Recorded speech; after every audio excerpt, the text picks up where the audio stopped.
आपका नाम जानना चाहेंगे। क्या नाम है आपका और किस वार्ड से आप वर्तमान स्थिति में किस पद पे हैं? मेरा नाम जितेंद्र आर्या है और मैं वर्तमान में वार्ड नंबर 3 झलकारी भाई नगर से पार्षद हूँ और मैं इस बार पुनः वार्ड नंबर 3 से प्रत्याशी के रूप में सदस्य पद के लिए मैंने नामांकन किया है। देखा जाए जैसा कि आप वर्तमान में रहे तो वर्तमान में ऐसे मूलभूत क्या कार्य कराए जनता के बीच में? मैंने वर्तमान में जो पिछले 5 साल में जो मैंने काम किया है वार्ड में, तो मैं सभी लोगों के सुख दुख में मैंने पूरा साथ दिया। साथ में प्रधानमंत्री आवास योजना में जितना भी लोगों की मदद हुई, सारे प्रधानमंत्री आवास में सभी लोगों को आवास दिलाने का भी काम किया जिन जिन लोगों को इस चीज़ की आवश्यकता थी। और जो व्यक्ति हमारे पास आया वो व्यक्ति कभी हमसे, हमारे वार्ड का हो या अन्य वार्ड का हो, कभी निराश होकर नहीं गया।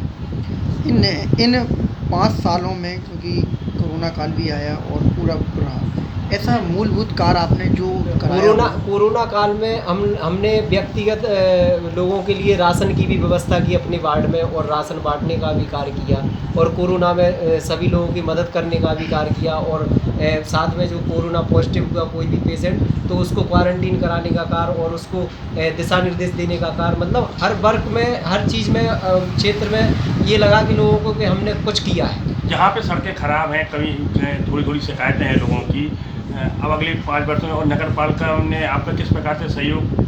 नगर पालिका की तरफ से मुझे पूर्ण तरीके से सहयोग भी मिला और मैंने अपने वार्ड में जहाँ जहाँ सड़कों की स्थिति खराब थी वहाँ पे मैंने सड़कों का मरम्मत का कार्य भी कराया और सड़क के अलावा और भी जो मूलभूत सुविधाओं से मतलब परेशान रहे लोग तो उनकी भी हमने पूरी तरीके से मदद कर। हम इन 5 वर्षों में जो कार्य अधूरे डले हैं वो एक लक्ष्य आपका तैयार है, हमारा लक्ष्य वो क्या क्या पूरे होंगे 5 का? हमारा लक्ष्य ये है कि सबसे पहले तो हमारे वार्ड में कुछ जगह पे पाइपलाइन की थोड़ी सी व्यवस्था दुरुस्त नहीं है, तो सबसे पहला हमारा कार्य है कि वहाँ पाइपलाइन की व्यवस्था दुरुस्त करा के और वहाँ का फिर मरम्मत करा के फिर रोड डलवाने का काम करेंगे।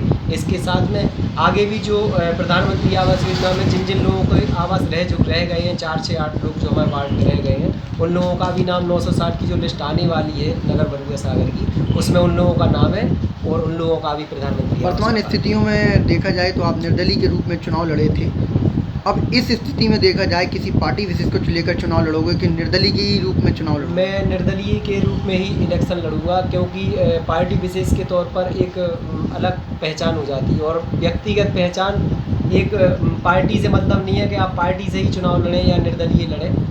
मैं तो एक व्यक्तिगत निर्दलीय रूप में चुनाव लड़ूंगा। यदि आप निर्दलीय जीतते हो उसके बाद किसी पार्टी की तरफ मुँह है आपका? हाँ, अगर मैं निर्दलीय जीतता हूँ तो आगे फिर रूपरेखा देखी जाएगी कि मैं किस पार्टी में जाऊँगा। अभी देखा जाए कि आपने युवाओं के तक जो भी अधूरे कार्य हैं युवा लोगों के लिए वो क्या क्या पूरे होंगे अब जो अगर आप चुनाव युवाओं के लिए जो भी कार्य की, जैसे किसी को किसी चीज़ की भी फॉर्म भी भरवाना है या किसी चीज़ की भी समस्या रही तो सारे युवा जितने भी पढ़ने लिखने वाले हैं सभी लोगों का मैंने मदद करने का काम किया और साथ में आगे भी उनको मदद करने का काम करूँगा। और साथ में मेरी ये भी सोच रहती है कि मैंने वार्ड में जो भी गरीब बच्चियां हैं, मेरी शादी आदि होती है गरीब बच्चियों, तो उनका भी मदद करने का काम करता हूँ और पिछले 5 साल में किया भी।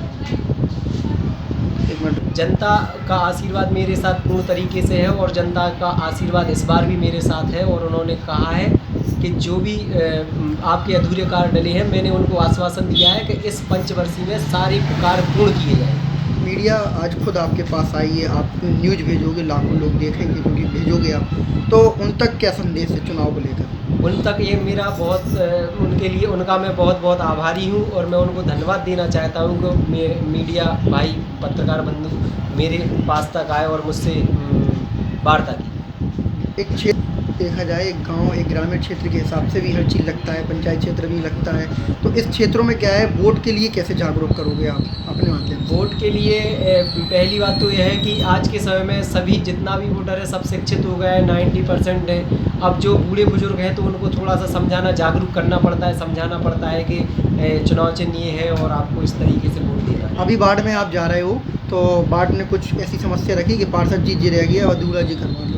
मैं अभी तक जहाँ पर भी गया हूँ तो उन्होंने मेरे सामने ऐसी कोई समस्या नहीं रखी। उन्होंने सीधा हमसे ये कहा कि तुमसे अच्छा प्रत्याशी इस वार्ड में कोई नहीं।